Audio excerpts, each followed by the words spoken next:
Hello guys, welcome to this video. Today we are going to examine a case law. The case that we are going to look at is the case of Airway Limited versus the Department of Trade. Let us first of all start by looking at the context of the case.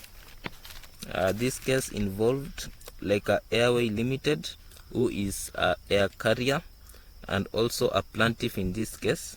We also have the Department of Trade as the defendant. The key matter that this case revolved around was aviation policy, specifically the decision to cancel Airways designation as a scheduled service operator. So we also have the issue of whether starting a new air service will affect the Bermuda Treaty, which was between the United Kingdom and the United States. So this case took place in the United Kingdom. Why was this case? The key issue here was that the Secretary of State was mistaken in thinking that he could withdraw a designation under the Bermuda Agreement. Note that the Bermuda Agreement is an international treaty between the United States and the United Kingdom. So let's look at the context of the case.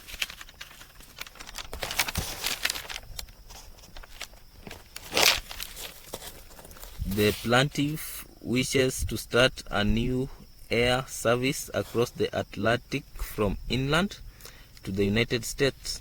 The Secretary of State told the House of Commons that the SkyTrain service would not be allowed to start. This requirement of designation arises out of a treaty between the United Kingdom and the United States of America called the Bermuda Agreement. Section 4 of the statute confers exceptional powers to the Secretary of State. On 18th October 1972, they issued a license to Airways for the route Stansted to New York. They appealed to the Secretary of State, but their appeal was dismissed. Airways then made application to the United States for a permit. Meanwhile, in England, the British Airways Board tried again to stop SkyTrain.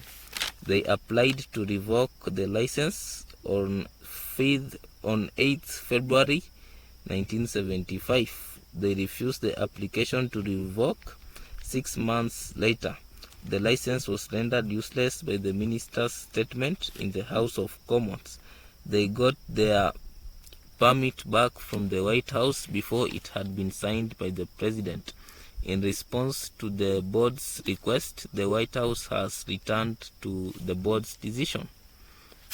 So the issues involved are whether the Secretary of State has the power to withdraw a designation under the Bermuda Agreement. Secondly, we have whether the guidance given to the Civil Aviation Authority under Section 3.2 of the 1951 Act is ultra-vires. Third, we have whether the Crown can withdraw the plaintiff's designation under the Bermuda Agreement. So here is the analysis of the case. The Secretary of State has exceptional powers under Section 4 of the statute. The word discretion in Section 4 is in stark contrast with the word guidance in Section 3. The guidance given to the Civil Aviation Authority under Section 3.2 of the 1971 Act is ultra-vires. The Crown can withdraw the plaintiff's designation under the Bermuda Agreement as it is not part of the municipal law. However, the Secretary of State cannot use the Crown's powers in this sphere in such a way as to take away the rights of citizens. A license to operate a scheduled route is useless without designation. So in conclusion, the Secretary of State was mistaken in thinking that he could withdraw a designation under the Bermuda Agreement. The plaintiff's construction of Section 3.1b involves that the authority would not and could not perform its functions under that paragraph or comply with that criterion unless it licensed a non-state controlled airline to compete on every major routes. The Crown's prerogative power and the power under municipal law cannot match side by side operating in its field. So the guidance given to the Civil Aviation Authority under Section 3.2 of the 1971 Act is ultra-vires. The Crown can withdraw the plaintiff's designation under the Bermuda Agreement, but it cannot use it in such a way to take away the rights of citizens. Thank you for watching this video. Like, share and subscribe.